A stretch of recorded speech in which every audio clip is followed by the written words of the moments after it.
Майшаа үргэлжилж байна.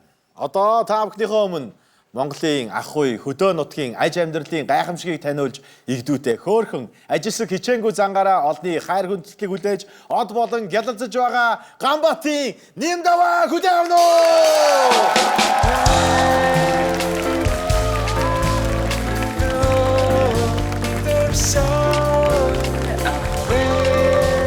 아주 그 셈이 또 뭐야 그러니까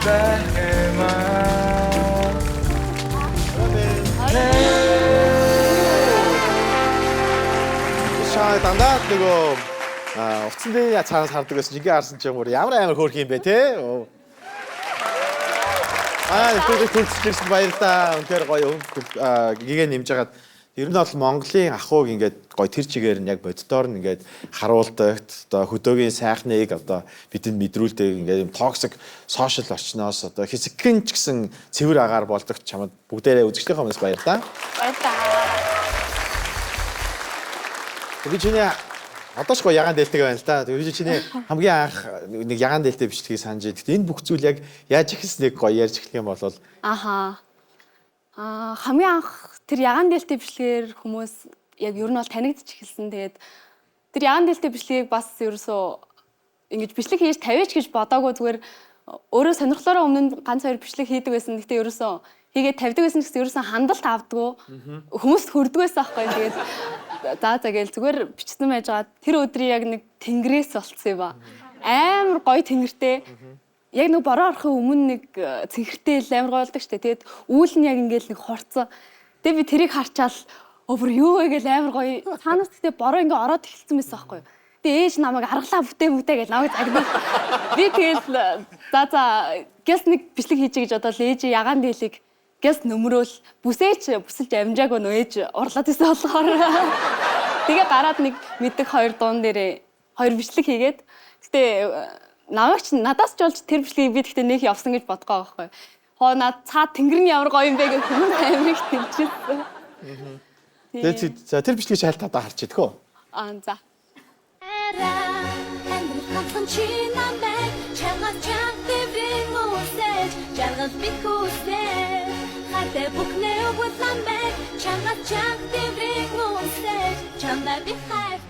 Оо, бат тэнгэр харагдахгүй шүү дээ. Тэгээд чи яг одоо энэ бичлэгээс яг нөгөө хандлт нь яаж орж ирж ирсэн? Энэ бичлэг нь чинь би хийгээд гэхдээ нэг өмнө нь гэхдээ яг 3000 4000 нахштай болсон байсан байхгүй юу, нэг ойр зүрийн юмнууд хийсээр хагаад. Тэгээ энэ бичлэгийг хийсэн чинь тэр ороогоо бүр ингээд дагчид амар орж ирээд тэгээ тэрийг би харчаад бүр ингээд шокнд орсон. Юу вэ тэр чи одоо бүр баярлах бүр амар сонирн байдалд орд юм байлээ. Тэгэд яаж хахад тэр хөдөөчин зунжаан дээр сүлжээ байхгүй. Би овоон дээр гарч нөгөө бичлгүүдээ аплод хийдэг байхгүй юу. Тэгээд овоон дээр гарах хүн нэмэгдээд байдаг. Дайндаа аваараа хийгээд ирсэн. Тэгээд овоон дээр гараад тэр ороогоо амар их дагагч мэдж байгааг нэмэгдээд өөрөө унтчихж байгаа шүү дээ. Тэнгүүтээ маргааш өглөөг нь амар хүлээгээл. За маргааш өглөөгээс сэрж усаад нөгөө ороогоо гараад те хэдэн дагагчтай болсон бэ мэдхийсэн гээл. Тэгээд маргааш нь гарсан чинь би 18000 дагагчтай болсон юмсан. Одоо хэдэн дагагчтай юм? Одоо 210,000 хүрч байгаа. Оо. Намайг нуглаа ичиж гэхгүй. Окей. Гэтэ тэр чинь бас амар сони юм лээ. Instagram чи 18000 би дагагчтай болсон баа штэ.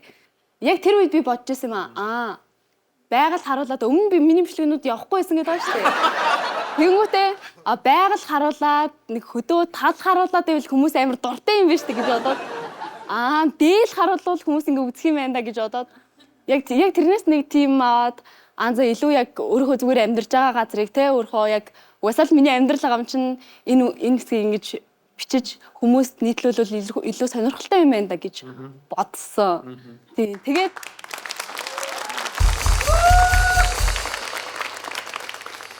тэгээ би маргааш өглөө нь дахиад ороогоо явсан юм аа.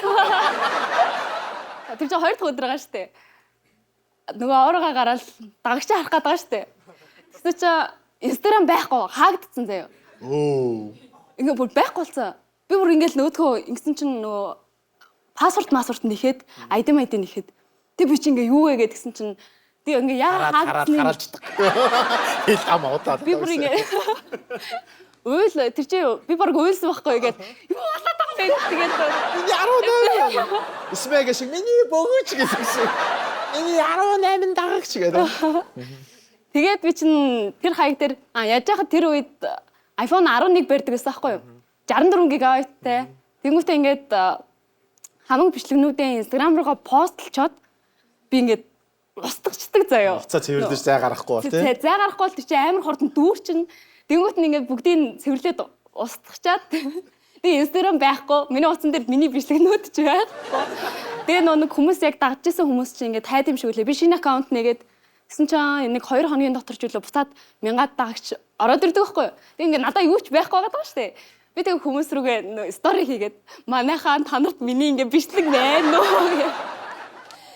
Тэгээд тэгсэн чинь байсан заяа. Хүмүүс надад амар чанартай миний бичлэгнүүдийг явуулж өгөөд би тэгээд тэр үед өөрөө бичлэгийг ингээ хүнээс авчаад дахиад нөгөө аккаунт дээр постлоод тэгээд тэр бичлэг стил ингээ явсан л та хүмүүс дахиж хүрээд тэгээд тэр одоо шинэ нээс аккаунт маань одоогийн миний 210,000 дагагчтай хаяг болсон байна. За баярлалаа.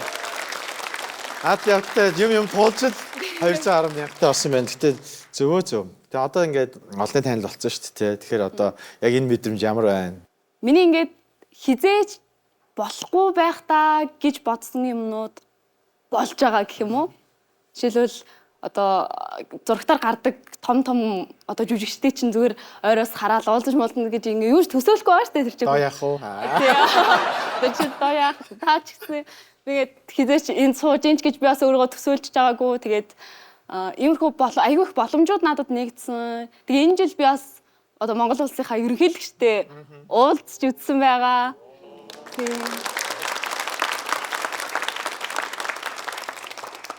Би бас манай аав ээж хоёр маань бас хамт уулзсаахгүй ерөнхийлөгчтэй.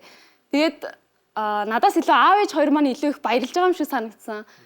Ээж тэр бүр нөлөөсөө арчаал тэгэл аав болохоор надад тэгж хэлсэн байхгүй юу.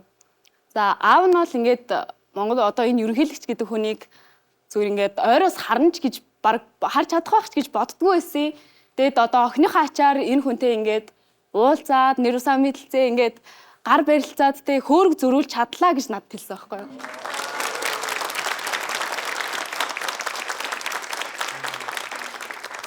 Тэгээд тэрийг сонсчоод би бас одоо нөгөө нэг сая таны асуусан олонний танил болоод гарсан өөрчлөлт юм байна да. Оо за. Тийм. Одоо хоёроо аавын дахиад олонний танил болгоноо. За манай Нямка бол аавын охин байгаа тий. Тэгээд ер нь бол би бас нэг юм уншижсэн. Аав шиг хүнтэй л уулзах юмсан ингэж хүсдэгэ гэд тий. Аха. Тэгээ стори дээр бичсэн байсан л да. Уншсан би. Аавын хүүхдөө ер нь ээжийн хүүхдөө. Охтууд чинь тэгэл аавын хүүхд гэдэг нь угаасаа яг үнэн бах уу. Аав шиг хүнтэй яг уу би нөгөө нэг би ч гэлтгүү би аавыг амар зөв хүн гэж боддог байхгүй юу. Одоо манай нутгийн хүмүүс ч гингүүт одоо барах гээл айгүй хүндэлж харцдаг. Би ч гэсэн тэгэл аавгаа хараад ингээд одоо хүмүүсийн ярианд зөв хүн байна штэ. Тэгээд өөрөө ч гэсэн ингээд зөв хүн байгаа учраас яг ийм зөв хүнтэй сууж одоо ийм зөв хүнтэй л суух юмсан гэдэг юу аж тэр постыг биччихсэн. Аав шиг хүнтэй сууна гэд. Тэгээд аавд яг уу ямар нэг ингээд асуудлаа ярих ч юм уу би нэг буруу зүйл хийсэн байлаа ч гэсэн аавд ярингуу тэр нэг ингээд засагдчих юм шиг ингээд буруу биш асуудал биш юм шиг надад санагдуулж чаддаг. Тэгээ намайг үргэлж дэмжиж өгдөг. Тэгээ манай аав ээж хоёр хоёулаа тэгэл би бас аавдаа зориулж нэг шүлэг бичиж өгчээсэн. Тэгээ тэр би амьдралаа ер нь ганцхан шүлэг бичижсэн аахгүй юу. Тэргээ яг аавдаа зориулж бичижсэн. Тэгээд тэр шүлгээрээ бас тэмцээнд ороод 3 дугаар үед орсон.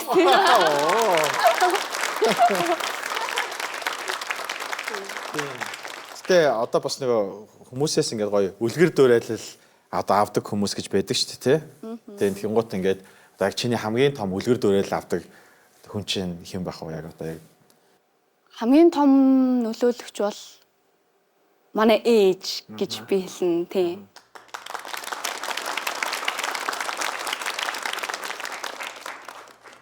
За яагаад вэ гэх юм бол би яг ээжигаа хөдөө одоо хөдөөний малчин хүн байгаа штэ манай аав хоёр хоёлаа тэнгүүт нэг их одоо хөдөөний амьдралыг ерөөсөө хэцүү гэж юуч боддгоо байсан. Тэгээд нэг яг корона гардаг жил л штэ. Одоо би 7 дугаар анги байлоо та. Тэр жил яг хаврын амралтаар хүүхдүүдийг амраагаад амарсан байхдаа яг жинхэнэ яг хөдөөний ажлыг тэр чинь нэг жоох ухаан сууцсан хүүхдийн нүдээр ингэж харж хийж байгаа штэ ээж аавдаа туслаад. Тэнгүүт амар хүнд юмнууд хийдэм байх гэдгийг ерөнхий мэдсэн байсан байхгүй юу. Тэгээд тэрний дараа ээж маань яг ийм зүрхний шалтгаанаас болоод өвдөд. Тэгээд эмнэлэг рүү хэд хоног яваад хаглаамгалгаанд орсон юм. Тэгээд тэр хугацаанд би яг манай ах бас сургууль сурж ирсэн. Игч маань бүр айлгируулаа гарцсан. Тэгээд би автагаа хоёулахна хөдөө нэг битоор нэг хэд хоноо тэгсэн чи бас яг мэдэрдэм байлээ амьдралыг тий. Ээж яг юу хийдэг байсан өөрийнхөө анзаардгүй юмнуудыг анзаарч хэлдэм байлээ. Өглөө босгоос ахвал ер нь айгүйх асуудал үүсэн зэ. Тэгээд ээж өглөө босвол байнгын өглөөс ирэхэд гал түлцэн автор одоо ингээл дулаахан гэр цэрж штэ. Тэгэл тэгмэд ээж байхгүй болохоор ч өглөө өвлийн хүйтэн бас хүйтэн штэ. Тэгээ өглөөс бол хоёулаа хүнслээд нөрөөл. Миний охин босоорой гэж аав нэг байжгаад юмка босоорой гэж. Эд би байжгаад өнөөдөр та босчихлоо. Автаа ингээл тэгэл ингээл хүүтэнд ингээл босч явах та. Энд чи өдөр болгон ээж өвлийн өдрүүдийг дуустал ээж өглөө болгон босч гал түлж байгаа штэ. Тэгэл тэнгуут ерөөсөө амархан зүйл биш юм байна да гэдгийг бас мэдсэн байхгүй юу. Энд чи өглөө болгон ингэ чинь тэнгуутээ тэрийг ээж болохоор ерөөсөө ямарч гомдлсон зүйлгүй хийдэг гэх юм уу? Одоо би бол 5 өдөр дараа л өглөө босчвол аавд гомдлох гээд штэ. Та ядаж нэг өдөрт нь босчооч ч юм уу те. Тэнгуут ээж болохоор одоо хинэж юуж гомдлдгоо зүгээр одоо ингээл би тэдийг одоо дулаахан гэр цэрүүлэхийн тулд өглөө болгон зүгээр өөрөө босоод галаа түлдэг ч юм уу. Тийм үү. Тэгээ хэр сайн гал түлж байна. Галталч бас асуудалтай. Нөгөө орой сэрүүбэрүү болол ер нь одоо тэгээ ээж оронд би галаа төлөх гээд байгаа штэ. Тэнгүүт юу яаж байсан аахгүй юу? Аав нөгөө нэг зурагтны гэр тойроод хомирч зурагт байгаа штэ. Зурагтны өмнө зурагтаа үзээ сууж хата аав ингээд оймсоо тайлцсан хөлөө барьцсан. Миний охин галаа нэмдээ гэж нөө. Тэгэнгүүт ингээ миний гал ерөөсөө олигтой дүрлцэж астдгөө. Арьсаа би ингээл хийгээл гарч чадхаараа галаа хийгээл ангууд ингээд бүр ингээд дүнгнээл халууд өгөөл ээж гал түлхэрэг тэгдэг байхгүй халуу цаал хаалгаа онгоолгоол аав чинь бүр арай их гал хийсэн юм шүү гэж. Тэнгүүт ингээд би галаа тэнд хийгээд байна штэ. Нэмээл энэ алахгүй ерөөсөө. Яг нэг асаадын тэнгүүт ингээд нэг сөөмөн ингээд гэр олигтой дулаацахгүй ерөөсөө ингэж хитрхи хална гэсэн ойлголт ерөөс хэдэж байхгүй. Тэгээ аав навыг гэсэн сөөмөн галтай. Тэгээд хоол мол гал малн дээр ингээл тогоо могоо тавиал тэр чинь болоод бас том ажил шүү дээ тий. Малчин эмэгтэй хүний ажил гэдэг чинь болоод бас дундахгүй хаа. Орой ер нь ээж нь хід мэд гэж унтдیں۔ Бараг л өстө цаг нар байдаггүй шүү. Би яг ээжээс гадаа гарч гэрт орж гэдэг үгийг бүр яг ээж дээр ойлгодог байхгүй юу? Зүгээр ингээд тэр хоёр аль амжиж байгаа нь л ингээ хамгийн маялжлэл амжуулдаг. Манайх ч бас олон малтай мөртлөө юу яадаг байхгүй юу? Ямар ч өөр ажиллаж байхгүй аав ээж хоёр хоёулахнаа тэгэл ах хоёр амраад ирүүл ирдэг. Тэгээд яг тэр үеэр би ээжийг айгүй их ойлгосон гэх юм уу? Гал ингээ хитрхийг асж штэ. Тийм үү дээрэс нь ингээ тоо тавих чинь одоо би ингээд мэддэггүй байсан юм лээ тэрийг хэцүү гэдгийг. Тэнгүүт ингээ тоогоо ингээ тавьчингууд гар түлчгээд байгаа юм шиг ерөөсө тавьж чадахгүй. Тэнгүүт аав нэг л япа хайтаа гэж юу хийж чадахгүй. япа хайтаа гэдэг гэсэн. Тийм. Ер нь заа яг би одоо сая сүүлд чиний нөгөө старынууд өгсөн. Манай Нямка бас одоо Филиппин сурж байгаа юм байлээ. Тийм. Тэгээд англи хэлний одоо инфлюенсер болцсон явж ирсэн. Тэгээ гэрээсээ хоолооход ер нь монголчууд ч гэрээсээ хоолоохоор хоолыг сандаг шүү дээ. Тэг ямар хоол санав гэхгүй юу? Тэр бас их сонио. Би чинь одоо ингээл хөдөөссөн ер нь хөдөөч гэж юм Монгол ахта ингээл дахиад гахаа нэм ах те идэл амар юм гоё нэг баян хүн чим шигтэй. Ингээ амар тансаг амьдралтай бол байнгын тийм идэлээж байгаа юм шиг ингээ санддаг байсан байхгүй юу? Тэгээ сая Филиппинд очиод өдөр болго идвэ нөгөө хоёроо. Баян хүн болоо гэж. Тэ өдөр болго яг тэрийг ингээ мэдэрдэг байхгүй. Тэгэл байнгын нөгөөтгөө идээлсэн ч залхах юм шүү дээ. Ерөөсө залхах нь тэнгуүтээ нөө Монгол мах маань айчуу те. Тэрийг бүр идмээр санагдаад хөдөө гэрийн хоол мол идмээр санагдаад яг тэгдэм билээ. Тэгж гэрийн хоол яг санд юм байлээ. Хамгийн их идэх дуртай олчод яг юу байх вэ? Би ерөөсөө ингээ хоол голддог байхгүй юу? Юу ч гэсэн хамаагүй. За тэгээд идчихэл болж ивэл хамаагүй бүгдийг нь идчихдэг байхгүй. Тэнгүүтээ яг одоо хамгийн их идмээр байгаа хоол би яг эмээгийнхаа шүлтэй хоолыг идмээр байгаа одоо. Тийм. Чи эмээ дээр өссөн тий? Тийм.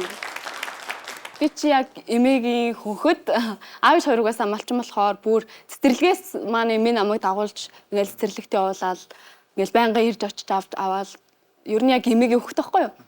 Тэгээд эмээ чинь эмээ нар ийм угаасаа шүлтэй хоолнд айгуу дуртай штэ. Тэгээ байнгын шүлтэй хоол байна. Би хамт ахта шүлтэй хоолнд айгуу дургу байхгүй юу. Яа нөгөө нэг шүлтэй хоолоо хийчих гээ те. Ерөөсөө тэрийг идмээргүй санагдаад тест өсөхгүй байна гэд тэр нь идэж мэдэхгүй. Хүн яг тэгдэм билээ ийм жоохон юм байнгут тэрийг идмээр санагдаад тэнгуүтээ ингээд хангалуун их байгаа дангууд нь бүр нэг идэхөө нэг тийм байдаг шүү дээ. Яг тэрэн шиг тэрэн дээр би одоо айгүй их харамсдаг байхгүй юу. Тийм тэгэл одоо бол эмээгийн ханшилтай хоолыг л айгүй их идмээр байгаа.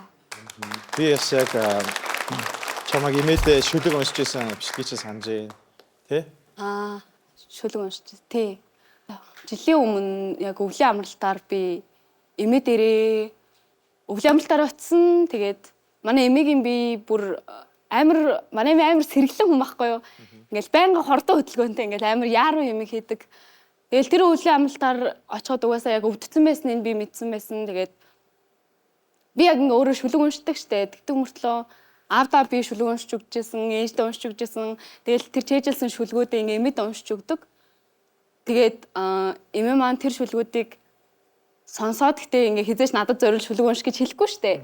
Тийм учраас би яг тэнд өвдсөн байгааг нь хараад ингээ ухаан санаа нь яг орж гараад байгааг нь тэнд өөрөө хамт очиод хараад ер нь яг нэг одоо цаг хугацаа ч гэсэн ингээ удахгүй болсон тэгээ эдгэрхгүй өвчин байгаа бүр яг хүнд болсон байгаа гэдгийг мэдчихээд нэг ороодчих гээд байгаа юм шиг санагдаад энэ хүнд яг нэг ядаж нэг чаддаг юмараа ингээ баярлуулчих юмсан гэж бодоод тэгээ би яг тэр шүлгийг эмээдээ зориулж унших гээд яг тэр үед нөгөө бичлэг хийгээд эхэлсэн байсан болохоор би яг бичлэгээ эхлүүлээ тэгээ шүлэг уншиж өгөх гэжсэн. Би яг тэр үед шүлгээ зүгээр уншиж өгч байхдаа эмээд зориулж уншиж өгч байхдаа ингээд хэлмээр санагдсан юмнууд айгүйх гарч ирсэн. Тийм тэрийг уншиж байхад эмээд би ингээд одоо ингээд таны ачаар би яг үдээ зэрэгтэй ийм хүн болсон байгаа шүү. Энийг одоо ингээд яг тэгэхэд би бичлэгний өмнө эмээд өөрөө ингээд ээрэд хэлсэн байхгүй. Эмээгийн санаа, ухаан санаа орж гараад байгаа хизээ мөдгөө одоо наваг мэдхээ болох гээд штэ. Танихаа болох гээд байна. Тэгсэн чи стил эмээ надад ингэжсэн байхгүй юу. Миний охин тэр нэг авдранд 100 тэтгэврээс цааш нь хийсэн 100 мянган төгрөг байгаа. Тэрийг чинь нэг автаа гэд намайг тэгдэг байхгүй юу. Ингээ ухаан санаа орж гараад байгаа ч гэсэн надад тэрийг өгөхөө ингээд яг санаад байгаа байхгүй юу. Тэгээ би тэрийг ингээ авчаад за эмээ авчлаа баярлаа гэлдэг жангууд ингээ байж гал нэг ухаан санаа нь орж гараад байгаа юм чинь. Миний охин гэлдэг нь ингээ эмээн танд чамд нэг 100 мянган төгрөг хатгалсан байгаа. Тэрийг автаа гэл надруу байнга ингээд. Тэгээ яг тэр үед нь би за одоо хэлэх хэрэгтэй байна гэл эмээ танд ингээд маш их хайртай шүү. Охин ингээ заргүй их баярлалаа гэд. Тэгээд шүлгээ уншиж өгөх гэсэн чи ингээд цаанаасаа ээрэд ингээ уншиж чаддгүй. Тэгээд ер нь бол эмээдээ тэр бичлэгээ уншиж өгсөн байдгийг. Одоо эмээ тэнгэр дээрээс хараад бас чамааг яг ингээд энд сууж байгааг хараад үнэхээр их баярлж байгаа гэд би үнэхээр эргэлзэхгүй байна. Чи үнэхээр сайн охин шүү. Бас хүмүүс цаг хугацааг төвчтөөд амжин шилтгэр өгөө хийчихнэ гэдэг чинь бас одоо ингээд сэтгэл тэнүү амьдрах бас чухал юмнуудын нэг юм шиг санагдаг. Тийм энд чиний сэтгэл дотрыг нээж энэ өөрийнхөө одоо дунгаж эхлүүлж байгаа амьдралынхаа түүхүүдээс ингээ хуучлагыг чинь сонсохын тулд лах нь ингээд зогсож яадаг байхгүй юу? Тий. Чи нөгөө үнэнгээсээ байж байгаа учраас хүмүүс чамайг хайрлаж дагаж дэмжиж байгаа. Энэ бол хүн байгаагаараа байх гэдэг бол хамгийн чухал үн цэнтэй зүйл. Тэрнээс биш хүмүүс таалагдахын тулд амьдрж эхлэх юм бол бараг 1000 хичээгээд ч тэр хүмүүс дагахгүй байх зөндөө л тохиолдлууд байдаг тийм үү. Тийм болохоор тэр хүмүүс чи үн зүрхэл нээж байгаа учраас хүмүүс чамайг хайрлаж дагж байгаа бах. Тэнтэй адилхан минь дөө ингээд хөдөөхээр мал дээр байж хахад одоо чинь тэмээ болох сонь амтэн штэ. Аха. Одоо эрт галвын үеэс үлдсэн болов уу гэж ахын заримдаа итгээд идгээ. Тэ 12 жилийн нэг цаадах чинь. Тэгээд ер нь бол чи нөгөө ингээд үнэн сэтгэлээ нээдэг л охин байна. Амтэн хүртэл өөрийн гэсэн энергитэй авраатай байдаг. Тэд нар ярьж чадахгүй ч гэсэн тэдний юм бодол те хайр мэдрэгдэж яадаг. Жишээ нь хооноос байдаг юм уу? Тэ ямаанаас, ишигнээс те тэмээнээс. Чамд ер нь тэр одоо хариулж байгаа малтайгаа ингээд телепатар гэж хэлдэг юм да те харилцсан ойлголцожсэн тийм түүхүүд байдгүй. Ер нь чамаг чиний хэдэн тэмээ чи ер нь ойлгоноос?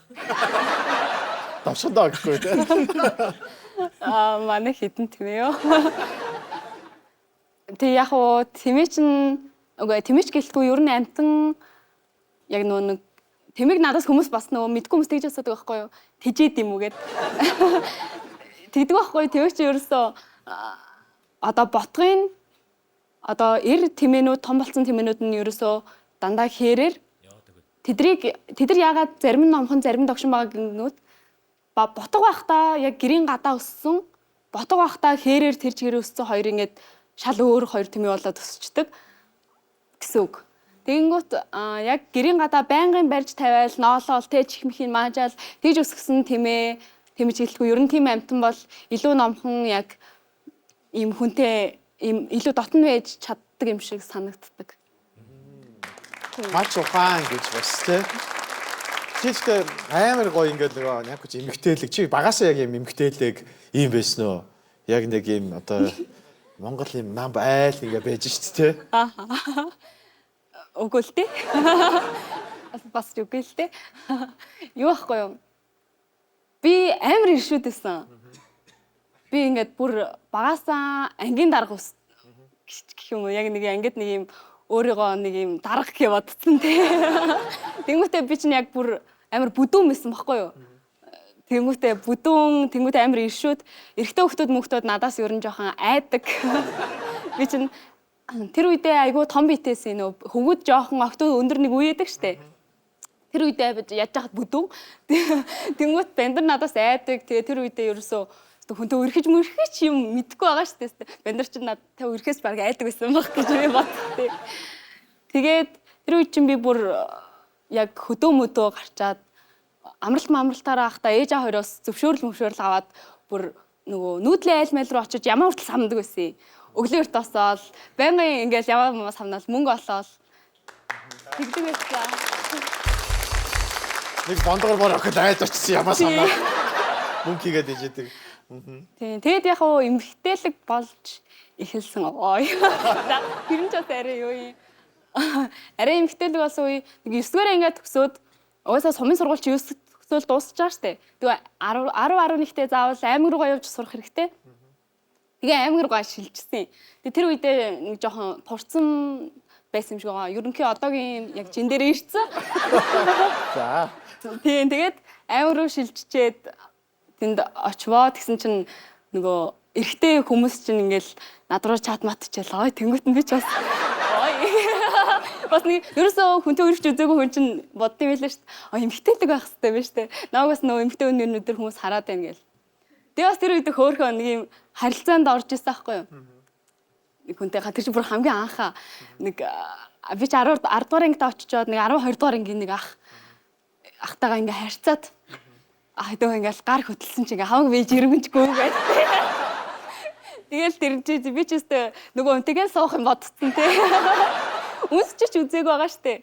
Тэгээд тэгж жаад би юу яасан ахгүй тэр чи хүнтэй харьцчлаа штэ. За ингээд эмгтээлэг болж эхлэх хэрэгтэй мэн те. Тэгэл гараа бариулсан хүн байна да гэдэг. Тэгээд худалдааны төв орвоо би. Эмгтээлэг болох хэрэгтэй юм чи ингээд нөгөө ягаан хувцс чинь айгүй охинлог харагдана гэдэг нэг юм дотор юм бодцсон. Юутэй зүгээр л энгийн хувцс өмсдөг байжгаад гинт нэг юм нөгөө хүнтэй харьцсан чи ягаан көөрчиг авмаар санагдаад. Тэнгүүтээ ягаан малгай ороод бас авцсан заяа. Тэнгүүт яг нөгөө хөдөөний угаасаа л жоохон хөрслөг бороо охин байгаа юм чинь. яг ийм ягаан малгай ороод гүрч гурав ингээд дараалал өмсчөөр амар тэнэг харагдсан. Тэгээ одоо бодохоор би яг тэр гурван аваад нэг удахгүй хаягдсан байхгүй юу? Тэгээд би бас тэр үед нэг гинтийн иймэрхүү автет хүнд нэг хэрэггүй юм байна гэж бодлоо. тэгэл эмгтээлэг бас юм таа гэж за баяр үргээ өнөөдөр. Тэгээ чамд ягаан өнгө амар гой зогтөг шүү. Хамгийн анх ягаан дээлтэй биш гэж хүмүүст олон түрээд одоо ч гэсэн ягаан дээлтэйгээ сууж байна. За тэгтээ ер нь бол одоо чи бол амьдралын дөнгөж эхлэлдээ яг өнөөдрийн манай шавгцсан гэрэлтүүлээ сууж байна. Тэгээ хүн том мөрөөдөл хүсэл зориг байдаг би чиний гой мөрөөдлийг сонсомоор байна. Хөдөөг ингэж ерөөсөө хаymааргүй байдаг байхгүй цааш та. Уусаа намайг хүмүүс хөдөө ингэ бичлэг хийдгээр нь л анх таньсан мэдсэн тэнгуут одоо саяны таны над зөвлөсөн шиг те би ингээл гинт таг өөр юм ингээл юм зараад эхлэх ч юм уу те гинт өөрөө нэг юм зараад тэгснээс яг ингээд хөдөөг хайж болохгүй тэнгуут юу вэ гэд би яг өөрөө цаашдаа яг юу хийж амьдрах юм ингээд бодсон байхгүй юу. Тэгээд би ингээ өөрөө аялал жуулчлалын салбарт айгүйх дуртай юм байна. Тэгээд тэгээ аялын кампус за яг нэг гоё байгальтай газар очиод би ийм кампус барь гэж жоох мөнгөтэй олчвол гэл бодсаахгүй тэнгуут тийм газар угаасаа зөндөө л байгаа штэ тий. Тэгээд би яг юу мөрөөдөж байна вэ гэхээр одоо манай хөдөө гэр нэг юм бууц байгаа штэ хороотой малтай манай гэр нэг 2 5 хантай гэр байна. Тэгэл өөр юм байхгүй. Би яг тэр өөрийнхөө гэр хэсгийг маш том бүр олон улсын хэмжээний ийм кампус болгох мөрөөдөлтэй.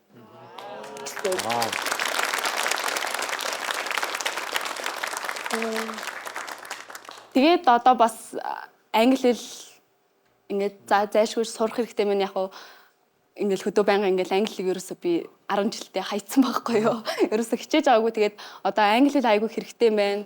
Тэгээд одоо энэ гадаад Монгол ахуйгаа би англи хэл дээр контент хийх хэрэгтэй юм байна. Илүү их гадны хүмүүсийг одоо Монгол орн руу өөрийнхөө чадвал гэрлүү өөрийн бүтээсэн тэр кампус руугаа ч юм уу татах хэрэгтэй юм байна. Тэнгүүт яг зүгээр хүмүүс одоо хөвсгөл рүү аялал зөвхөн байгалийн үзэсгэлэнт газар үздэг штэ. Тэнгүүт манайх руу аялж очивол манайх тэгтээ говь руу болохоор айгүй хол. Тэгээ манайх руу очивол яг хүмүүс юу үзэх гэж очих юм бэ гэхээр алж ахуйтай танилцах гэж очдог тийм кампус ч юм уу те. Хүмүүс тэмээ хариулаад ямаасаагаад аруул хийгээл тий өөрсдөө өрөм хийгээл бид нар яг үзэгчтэйгээ танаа кампус дээр очно амлаж байна. Өнөөдөр үнэхээр гайхалтай төв бас гайхалтай мөрөөдлийн чинь хэсгийг одоо хамтдаа сонслоо. Тэгээд мөрөөдөл нь биелэх болтугай мөрөөдөл нь биелэхийг одоо үзэж байгаа монголчууд гэсэн хамтдаа хэрэгжүүлнэ гэж бодож байна. Бидэнтэй хамт өнөөдөр Нямка байлаа баярлалаа. Баярлалаа. Thank you. I'm